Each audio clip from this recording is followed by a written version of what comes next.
on to this week's episode. Today we're talking about how to get mentioned in aviation industry publications, including magazines, podcasts, blogs, other things like that.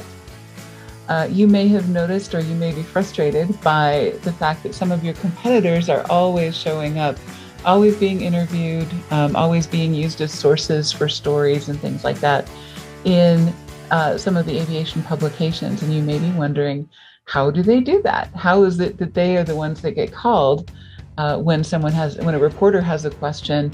How are they the ones who manage to position themselves with all of these great publications like Aviation Week and Aviation Pros and HAI, Rotor Magazine, even some ones that are outside of the aviation industry like Forbes or Digital Journal or Business Insider and things like that. How do they do that? And how can I do the same thing? And I can tell you, it can be done, but it is certainly not a quick or easy process, or everyone would be doing it. You know what they say, if something is super easy, then everybody would be doing it. So today I'm going to walk you through a couple of ways that you can start building your reporter database, start building relationships with aviation industry or finance industry reporters and other things that are relevant to your product and service.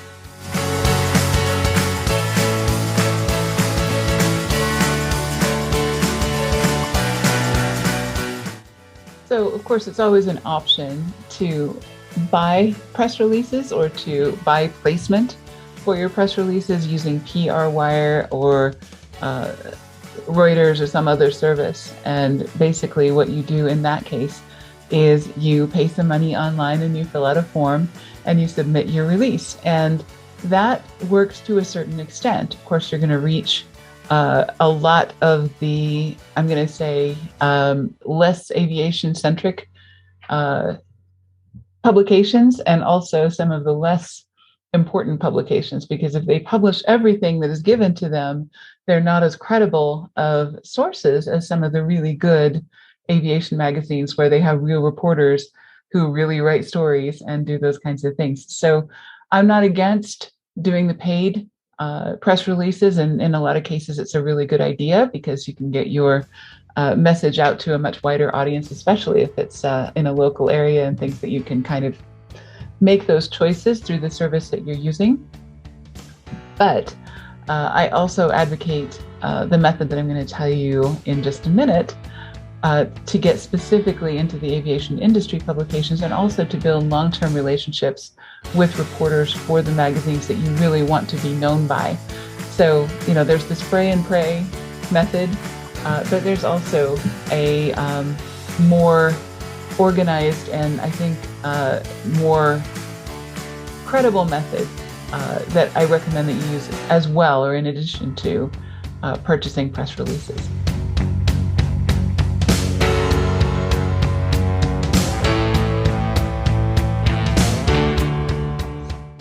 So let's go ahead and get started. Today's kind of a tutorial, so we'll just dig in. All right, so the first thing we want to do is to think about what publications do my customers read? What do they find influential? What reporters do they read? What columns do they read? What podcasts do they listen to? What blogs and forums on the internet do they frequent? And if you don't know the answer to that, there's a couple of ways that you can find out. Of course, the first is a simple Google search. That's always easy. And the other thing is to look at some of the associations that your customers belong to. Most of these associations have lists of publications. And I'm just going to show you. I'm going to go ahead and share this. This is the products and services directory in the NBAA directory.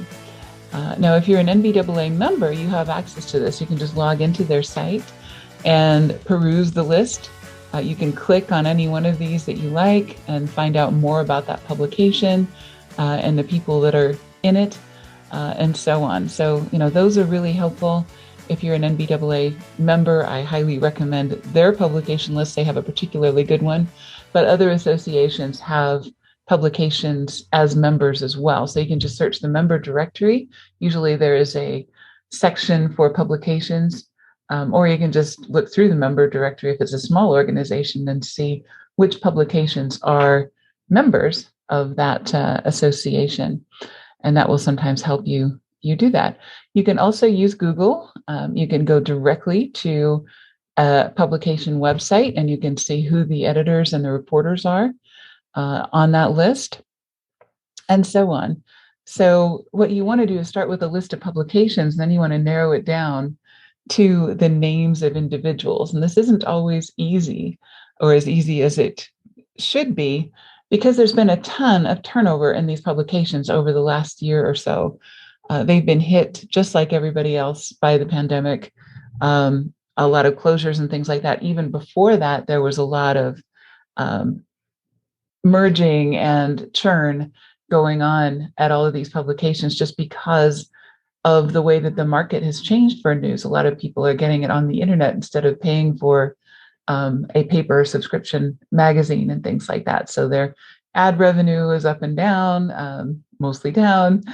Their subscription revenue is down. A lot of things have happened with them. So a lot of the people that used to work for a lot of these magazines are no longer there, or they've moved around, changed places and things like that. So what you find on the internet is not necessarily complete, current, accurate, and all of those things. But I'm going to show you a trick that I have for using LinkedIn to refine this information. And of course, if we're working with you, you can always use us to do this research for you, to find your list of publications, find your list of reporters, and so on. That's something that we do for our clients all the time. But if you're doing it yourself, what you do is you go to LinkedIn and you look up your favorite publication, or one of the publications that you've identified as a target market, and you can click on people. Once you're there, you can see these are all of the people that work or have worked for this magazine, and you can find out more about them. You can connect with them.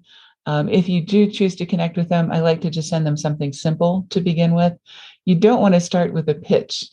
This is one of those things where you want to dig your well before you're thirsty, as the famous saying says. You want to build relationships before you need to publish a press release. So, you don't want your first interaction with someone to be when you're asking for something, please publish my press release. You want your first interaction with someone new, whether it's a prospective customer or a reporter or anyone else, to be when you are providing some service for them, perhaps commenting on an article that they've written, or liking an article that they've written even. Something along those lines, where you're showing that you have an interest in what they do outside of what they can do for you. So this is building relationships just the same as you would with a prospective customer. I like to think of reporters as customers, or prospective customers. They're people in the industry who consume information from your company about your product or service, and that have the means to influence a lot of potential buyers for you. So this is worth some effort and worth some time. So I go through and I just connect with people who belong to magazines that I think are important to my constituents, or my prospective customers, or my future customers, and I send those invitations. Some people will accept those invitations, and then you will have their contact information. Now, what you don't want to do once you have collected their information and proceeded from there is to spam them immediately. You want to make sure that you're doing things that are valuable for them. So then once you're connected with someone who works with a publication that you're interested in, you're going to want to look at some of the articles that they write. You want to find out, what are the sort of things, what are the sort of stories that they're interested in. And you can comment on some of the things that they've written in the past just to basically start establishing that relationship and show you're also in the field. You have some thoughts about some of the things that are going on. You have some ideas about news items and other things, just to become familiar with that person, help that person become familiar with you. This is always a good idea before you start asking them for something like, please publish my press release, right? Or I have a really great idea for a story for you.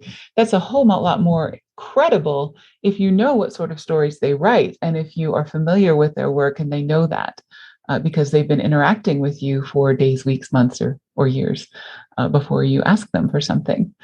Okay. I do this with prospects and I also do this with reporters. I have what I call a pipeline for prospects, and I have a sheet for media contacts as well. And this is just a Google sheet, and I share it with people in our Working with the Press workshop. So you can get it there or you can make your own. In fact, I recommend that you customize it even if you're using mine, because your process is going to be different.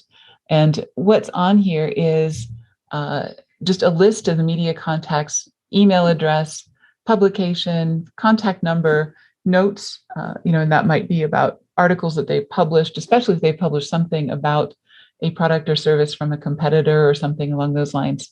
I want to make sure that I'm making note of that so that I know what sorts of things that they're going to be interested in. And I'm maybe even formulating some story ideas or some press release ideas just for them, about my company or about one of our clients' companies.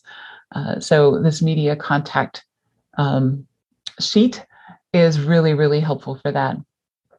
I also have a process. I like to make sure that I've connected with them on LinkedIn. I like to connect with them on Facebook if they're on Facebook. I like to connect with them by phone if there is an opportunity or a reason for me to do that. And I like to note that I've spoken with them on the phone so that that's one of the things that I look for an opportunity to do. I might send them an information package or a media kit, which is something that we outline how to do in our workshop. Putting a media kit together is always a wonderful thing, and it always gives them some background on us and on what we do and everything else. So I can go through and mark these things as I complete them, and that helps me keep track of that.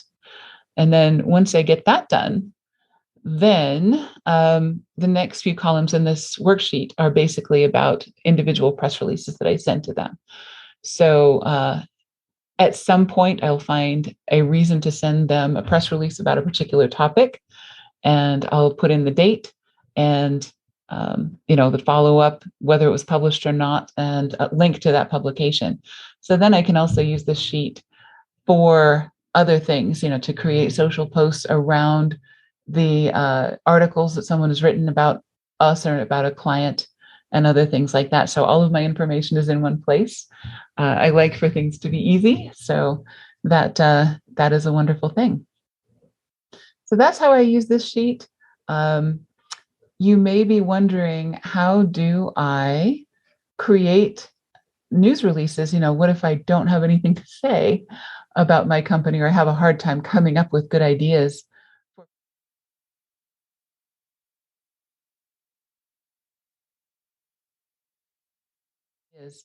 For press releases to be sending to people. And once I have a relationship with the reporter, I like to send them something at least once a quarter. You may not always have that opportunity. You may not always have something newsworthy, but you can be looking for opportunities. And this tip sheet is one way to help with that. This is 21 ideas for newsworthy press releases. And it talks about, some of the ideas that you might have, like new hires anniversaries, client success stories, customer achievements, tied ins with news items that are occurring in the news. How can you provide some commentary or some perspective on something that's happening in the news and things like that. So you can download this tip sheet from our website. We'll send you the link for that. Once again, a lot of people do this by random acts of marketing, but it is so much better when you have a process. And you want to be as deliberate, I think, about establishing relationships with media that as you are, and with reporters and podcasters and other people, you want to be as deliberate about that as you are establishing relationships with prospective clients and prospective customers. This is all part of the same thing. It's all about getting your product known and influential and credible in your marketplace with the people that are interacting in your marketplace. And the publications are a big part of that ecosystem. So we want to be good neighbors and good participants and active in that community. So that's the basics of it. Once again, this is what we do for our clients. You can use your project hours or office hours for any of these tasks. If you are one of our clients, of course, we can do the research for you of, for your media kit. We can write press releases for you. We can target them to specific media. This is another reason we do long-term relationships, because we want to make sure that we are building relationships around you with the people in your market. And it's not something that's instant, and it's not something that is quick and easy, or everybody be doing it. So anyway, see you next week, and thanks for joining us.